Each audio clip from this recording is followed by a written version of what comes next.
1% is trying to stick the rest of us with the bill. The 1% is trying to stick the rest of us with the bill. For their crisis. For their crisis. Fortunately, there is one thing that can stop this tactic. Fortunately, there is one thing that can stop this tactic. And it is a very big thing. And it is a very big thing. The 99%. The 99%.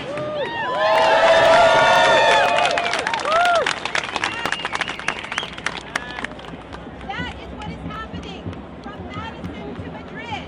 That is what is happening from Madison to Madrid. We will not pay for your crisis. We will not pay for your crisis. That slogan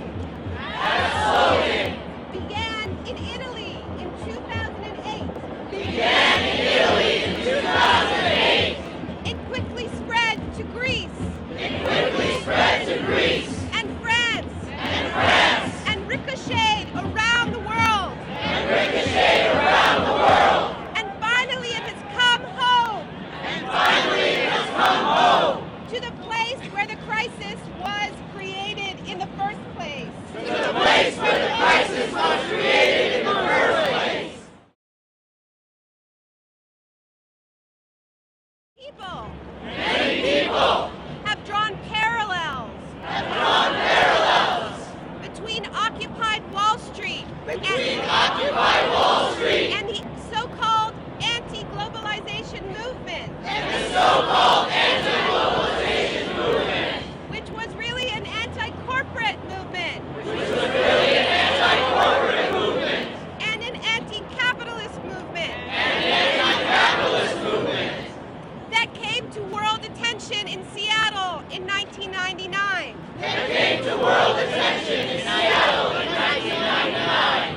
I'm proud to have been part of I'm proud to have been part of what we called the movement of movements. what we call the movement of movements. There are parallels, but there are differences too. But summits are transient. The summits are transient. They only last a week. They only last a week. That made us transient too. That made us transient too. We'd appear and then disappear. We appear and then disappear. And in the frenzy of patriotism and militarism And in the frenzy of patriotism and militarism that followed the 9/11 attacks, that followed the 9/11 attacks, it was easy it was easy to sweep us away completely.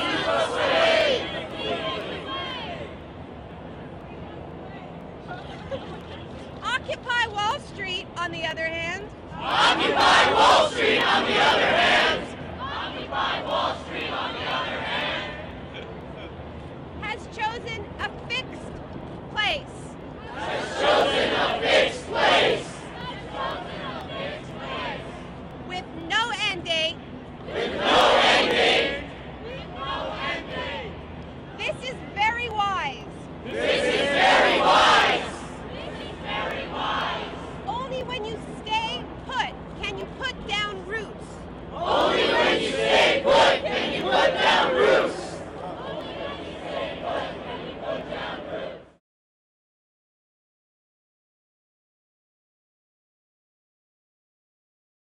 What we are seeing with the crash on Wall Street, I believe, should be for Friedmanism what the fall of the Berlin Wall was for authoritarian communism, an indictment of an ideology.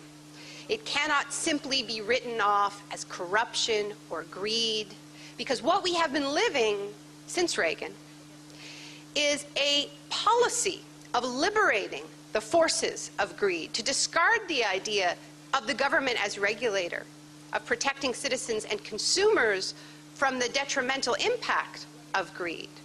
Ideas that, of course, gained great currency after the market crash of 1929, but that really what we have been living is a liberation movement, indeed the most successful liberation movement of our time, which is the movement by capital to liberate itself from all constraints on its accumulation. So as we say that this ideology is failing, I beg to differ. I actually believe it has been enormously successful,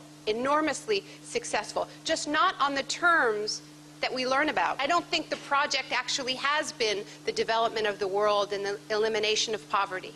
I think this has been a class war waged by the rich against the poor. And I think that they won. And I think the poor are fighting back.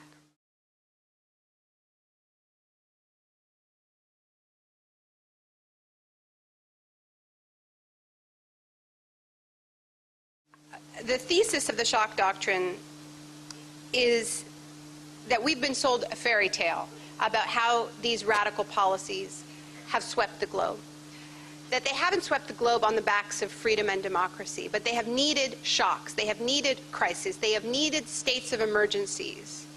It doesn't necessarily have to be an outright military coup, which is the conditions in which this ideology had its first laboratories. It can just be a bad enough economic crisis, a bad enough hyperinflation crisis in an electoral democracy that allows politicians to say, sorry about everything we said during the campaign, sorry about the usual ways in which we make decisions, debate, discussion. We're going to have to haul up, form an emergency economic team, and impose shock therapy, usually with the help of the International Monetary Fund and the World Bank. This idea of bubbles is intimately connected to the idea of governments who think that their role is simply to create the context for maximum profit seeking. I mean, that you just get out of the way. Anything that makes money is good, even if it's entirely divorced from the real economy. If it inflates, your GDP is still going up. The appeal of these ideas, I think, to politicians who are actually in over their head on economics, and by the way, this goes for military dictators too, like Pinochet, who get control over a country and are totally clueless about how to run an economy, is that it lets them off the hook completely. It says government's the problem, not the solution. Leave it to the market. Laissez-faire. Don't do anything. Just undo. Get out of the way. Leave it to us.